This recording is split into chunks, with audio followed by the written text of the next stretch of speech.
Hello বন্ধুরা, আমার খাওয়া দাওয়া চ্যানেলে তোমাদের সবাইকে ওয়েলকাম। আজকে একটু ধাবার স্টাইলে ডিম আলুর ঝোল বানালাম। আলুগুলোকে এইভাবে মাংসর মতো করে কেটে নিয়েছি, মানে মাংসর ঝোলের আলুর মতো করে কেটে নিয়েছি। সেটাকে ভালো করে লাল লাল করে ভেজে নিয়েছি। এরপর আমি এখানে পেঁয়াজ আর টমেটো নিয়েছি কেটে।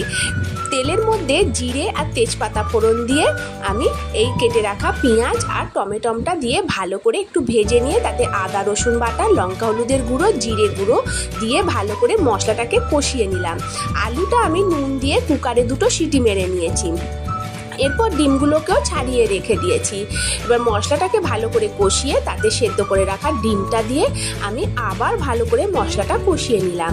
মশলাটা কষানো হয়ে যাবার পরে আমি কুকার থেকে আলুটা একদম জল সমেত এতে ঢেলে দেব। নুনটা আমাকে একটু চেক করে নিতে হবে, কেননা আমি আলু সেদ্ধর সময় একটু নুন দিয়েছি। এবার নুনটা আমাদের স্বাদ অনুসারে আমরা দিয়ে নেব। এরপর ঝোলটা ফুটে গেলে তাতে গরম মশলা ছড়িয়ে দিয়ে রেডি হয়ে যাবে ডিম আলুর ঝোল। আর আমার ভিডিওগুলো তোমাদের কেমন লাগছে সেটা অবশ্যই কমেন্ট করে কিন্তু জানাবে। আর চ্যানেলটা সাবস্ক্রাইব করে দেবে, লাইক করবে বন্ধুরা, তবে তো আমি বুঝবো যে আমার ভিডিওগুলো তোমাদের ভালো লাগছে কিনা।